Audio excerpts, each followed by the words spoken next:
what is the meaning crisis? And I suppose its relevance to you and perhaps for us as things are developing at the moment. So the meaning crisis starts from a premise about the nature of agency, that an agent is different from a mere behavior, and that an agent can determine the consequences of their behavior and alter their behavior in order to seek to promote. With the emergence of agency, you have the emergence of problem solving, about trying to modify behavior to improve conditions for some autopoietic entity. So, and that's sort of a core idea. And then, and scaling up very quickly, the idea is, that we are doing that as agents. We're doing it as cognitive agents, but we're not just very limited domain problem solvers. We're general problem solvers. We can solve a wide variety of problems in a wide variety of domains.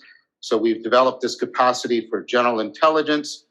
And the basic proposal that I make around that is that that's a dynamically self-organizing process. It's not in the head, but between the head and the environment. That has to do with a process I call relevance realization out of all the information that's available, zeroing on the relevant, excluding the irrelevant, both within and without and between, right? And so it's incredibly complex. And so we have this incredibly dynamic, complex system, dynamical system that is doing this. And then here's the core idea. It is, it is in a sense connecting us to ourselves, making us into agents, connecting us to the world as problem solvers, and of course, connecting us to each other, because most of our problem solving is done in distributed cognition, not in an individual fashion. So meaning, in the sense not of just semantic meaning, but the meaning making, the sense making that constitutes agency, is that sense of connectedness to ourselves, each other, and the world. And then here's the next fundamental premise.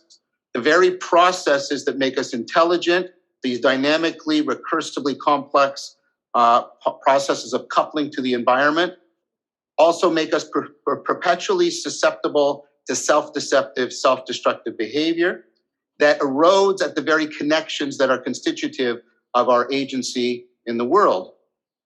And then across cultures and across historical contexts, you see people developing ecologies of practices, because this is a dynamically recursive, interactive thing. You can't do one-shot interventions, right? You have to do a dynamical ecology of practices for trying to ameliorate the self-deception and afford and enhance the connectedness. And I think the appropriate term for that is not knowledge, but wisdom. Because knowledge is about overcoming ignorance, where wisdom is about overcoming foolishness, and self-deceptive behavior is foolishness. And wisdom isn't just knowledge in general, it's knowledge about how to flourish, and that's about re-establishing and enhancing these connectedness. So we have these ecologies of practices, and they involve interactions with the environment. And most of this meaning making is taking place below the propositional level. And therefore, our access to these other kinds of knowing, where most of the meaning making is going, is not a theoretical access. It often has to be enacted. It has to be, we have to use imaginal practice. We have to use ritual. We have to use transformative processes. We have to acquire skills and virtues, alter our character, etc. And then the idea behind this is, therefore, you have these ecologies of practices, and they have a lot of these non-propositional elements, and then they have to be homed. They have to be homed in a place that ultimately justifies and helps mediate between the individual and distributed cognition, and between the whole distributed cognitive network and its historical and environmental context. And so you have to have a worldview that attunes people to, right, the ecology of practices, and legitimates and modifies and curates that ecology of practices. And for a lot of historical reasons that I go to in detail in Awakening from the Meaning Crisis, that the worldview framework, which was almost always a religious framework, has broken down in the West and continues to break down. The increasing rate of the nuns, the NONES, in all demographics. And then there's a tremendous number of symptoms of this: increased suicide, mental health crisis, loneliness crisis, addiction crisis, the virtual exodus, Also positive responses, the mindfulness revolution, the resurrection of ancient philosophical ways of life like Stoicism, the attempt, although often misformed, to import Buddhism and Taoism into the West to somehow supplement.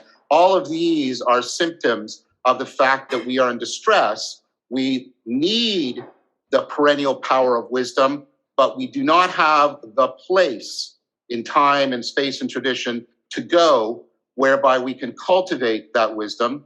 And therefore, we fall into two things. We try to deal with the self-deception by distraction and entertainment, and then we fall into conspirituality of various forms, or we try to address it and we do it in a fragmented, autodidactic form, and we think we're getting feedback from social media, but it's largely echo chamber, and so we suffer.